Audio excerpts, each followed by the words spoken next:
বিশ্বকাপের উন্মাদনায় যখন গোটা বিশ্বের মতো দুর্গাপুরের ফুটবল প্রেমীরাও মেতে উঠেছেন, ঠিক সেই আবহেই প্রিয় ফুটবল তারকা লিওনেল মেসির প্রতি ভালোবাসার অনন্য প্রকাশ ঘটালেন শহরের এক মিষ্টি ব্যবসায়ী।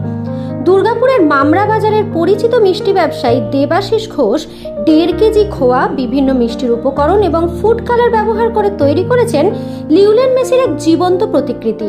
তার এই অভিনব সৃষ্টি ইতিমধ্যে শহর জুড়ে ফুটবল প্রেমীদের মধ্যে ব্যাপক কৌতূহল ও প্রশংসা কুড়িয়েছে। ছোটবেলা থেকে আর্জেন্টিনা দলের একনিষ্ঠ সমর্থক দেবাশিস ঘোষের কাছে মেসি শুধুই একজন কিংবদন্তি ফুটবলার নন, তিনি আবেগ, অনুপ্রেরণা ও স্বপ্নের প্রতীক। তাই বিশ্বকাপের সেমিফাইনালকে সামনে রেখে নিজের শিল্পসত্তার মাধ্যমে প্রিয় তারকাকে শ্রদ্ধা জানাতেই তিনি এই ব্যতিক্রমী উদ্যোগ নিয়েছেন। মেসির মুখের অভিব্যক্তি, দাড়ি, চুল থেকে শুরু করে জার্সির রং, প্রতিটি খুঁটিনাটি অত্যন্ত নিখুঁতভাবে ফুটিয়ে তোলা হয়েছে। এক নজরে দেখলে মনে হবে যেন মিষ্টির শরীরে প্রাণ পেয়েছেন বিশ্ব ফুটবলের এই মহা তারকা।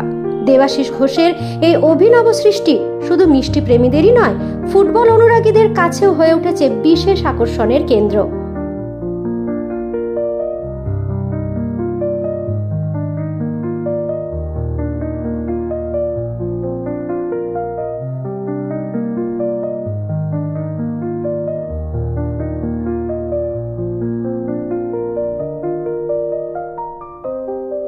চিন্তা ভাবনাটা অনেকদিন আগেই ছিল। রোনালদো বা মেসি বা নেইমার এগুলো দিয়ে সবাইকে দিয়েই বেশ করতাম, কিন্তু ওয়েদার সাথ দিচ্ছে না আমাদের। এই কারণে যা ওয়েদার জলীয় বাষ্প বেশি আছে।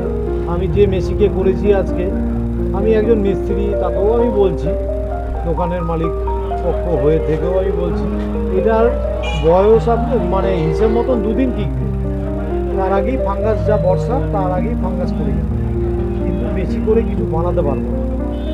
এই যুদ্ধের আবহাওয়ায় যে একটা শান্তি বার্তা দিতে চাইছে আমাদের ফুটবল বিশ্বকাপ, এটা নিয়েই আমার একটু বলার চিন্তাভাবনা আমি বলছি। এই কারণেই যে পশ্চিমবাংলায়